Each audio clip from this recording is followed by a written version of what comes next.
जमरण नाही निवडून आणलं आणि मांगाचं काम त्याला करणंच आहे, करायच पाहिजे. तरी त्यांनी आतापर्यंत अण्णाभाऊसाठीच्या पुतळ्याचं काम केलं नाही.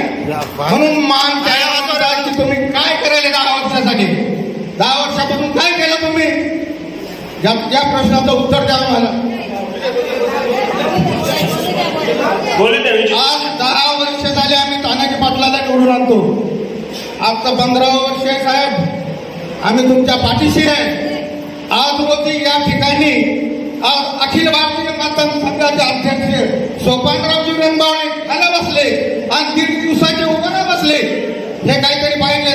गोखले साहेबाचा समाज इथं बसलेला आहे. गोखले साहेबाचा पूर्ण मतदार समाज आहे. गोखले साहेबाला देव म्हणणारा समाज आहे. त्या समाजाचा कार्यकर्ता जर जिल्हा अध्यक्ष खाली बसतोय आणि कालचे पोरं भोंगळे वर बसतात, याचा काहीतरी विचार व्हायला पाहिजे.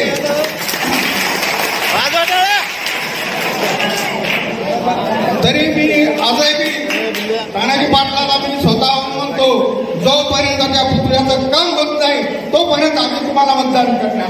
आजोबान केलं, इथून पुढे करणार नाही तर इथून पुढे पाठिंबा राहणार नाही का.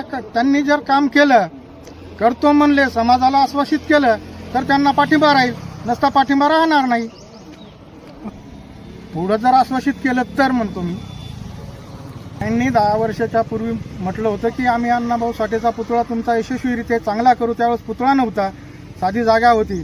पण त्याच्यानंतर त्यांनी आम्हाला बोलवलं होतं की बा मातंग समाजाच्या शहरी व ग्रामीण भागातल्या ज्या काही अडीअडचणी आहेत त्या सोडवण्यासाठी मिटिंग ठेवली आहे आणि त्या ठिकाणी त्यांनी सभेला सुरुवात केली. त्यावेळेस मी म्हटलं की बाबा इथं आम्ही भाषण ऐकायसाठी नाही आलो, आम्ही आमच्या अडचणी ह्या सांगण्यासाठी मांडण्यासाठी आलो. त्यावेळेस त्यांनी जे छोटे छोटे कार्यकर्ते होते त्यांना टेजवर घेतलं आणि जे अखिल भारतीय मातंग संघाचे जे जिल्हा अध्यक्ष म्हणजे गोखले साहेबाला हा मातंग समाज देव मानतो आणि त्या देव माणसाच्याच माणसाला त्यांनी खालं बसवलं. म्हणून मी त्यांना म्हटलं की बाबा जे लहान माणसं वर घेता आणि जे समाजाचे ज्येष्ठ कार्यकर्ते आहेत त्यांना खालं बसवता, असा अन्याय का. पहिलं नव्हतं वाटत साहेब. आम्ही एक वेळेस मी स्वतः आपले बांगर साहेब यांच्याशी बोलणी करून आम्ही त्या पुतळ्यासाठी याच्यापर्यंत गेलो, मुख्यमंत्र्यापर्यंत गेलो.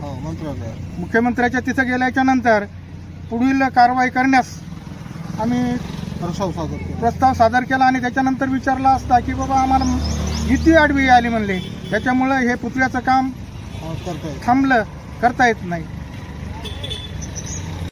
आम्ही 10 वर्षापासून तानाजी पाटलाच्या पाठीमागेच आहे आणि त्यांनी अण्णाभाऊ साठे हा हिंगोलीमध्ये भव्य पुतळा घडवून आणू असं आश्वासन दिलं होतं. त्या पद्धतीने 10 वर्षापासून मातंग समाज तानाजी पाटलाच्या मागं आहे, आजही मागं आहे. तरी त्यांनी तो पुतळा कंप्लीट करावा एवढी आमच्या समाजाची अपेक्षा आहे. आज आमचा हिंगोलीमध्ये 25,000